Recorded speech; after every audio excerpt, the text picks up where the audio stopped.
El Salvador has one of the highest levels of corruption in Latin America. That's according to a report from Transparency International. This organization created the Latin American Investigative Journalism Award to recognize exceptional work in uncovering crime and corruption by reporters in the region. Last year's winner was the Salvadoran online news outlet El Faro, which uncovered secret government negotiations with gangs to reduce murder rates.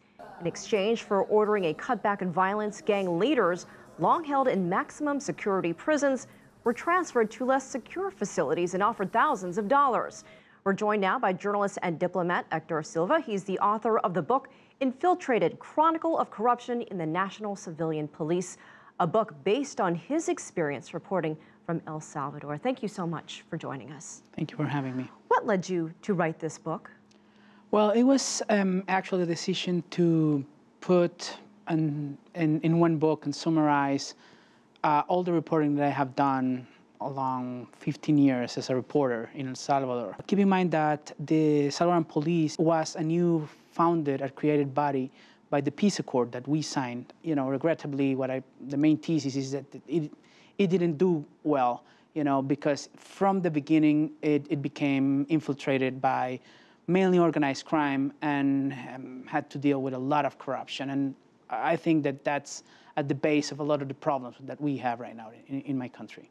So tell us about the botched operation to capture the drug lord known as Chepe Luna, the leader of the Prensa drug gang.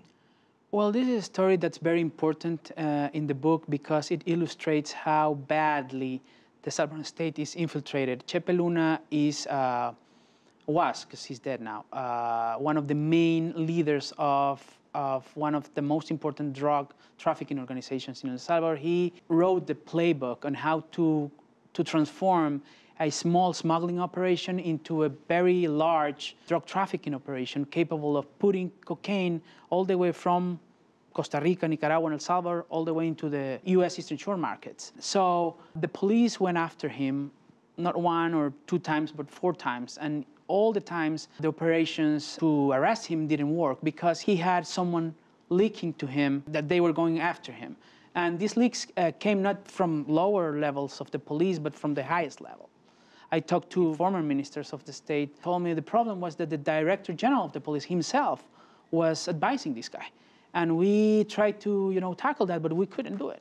So the story of Chepe Luna sadly represents and evokes how bad the situation has been in El Salvador in order to, when you explain or trying to explain how organized crime like this has infiltrated the state at the highest level.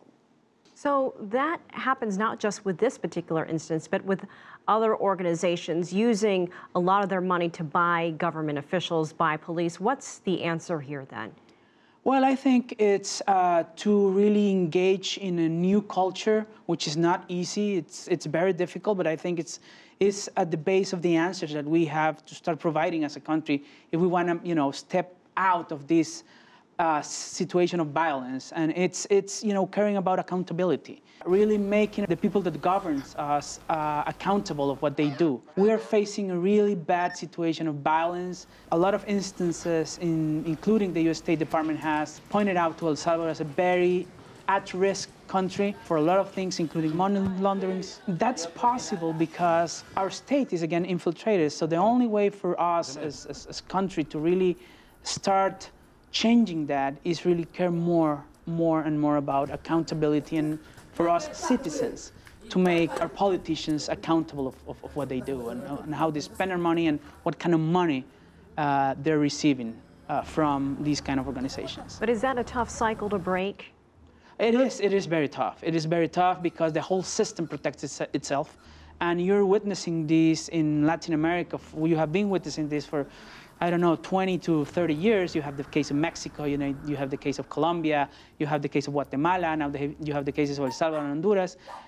The whole system gets into itself to protect itself against precisely accountability. Because this illicit money starts pouring in, they start tampering with elections, and at the end, they're putting their candidates. They start ruling the country, and the final chapters of these situations are not good. Look at what's happening in Mexico. with the students that had been killed. It has to do with the infiltration of drug or organized crime into the state. So yes, it is a really, really tough cycle to break, but I would say that we don't have another choice but to break it. So what is the main message of your book?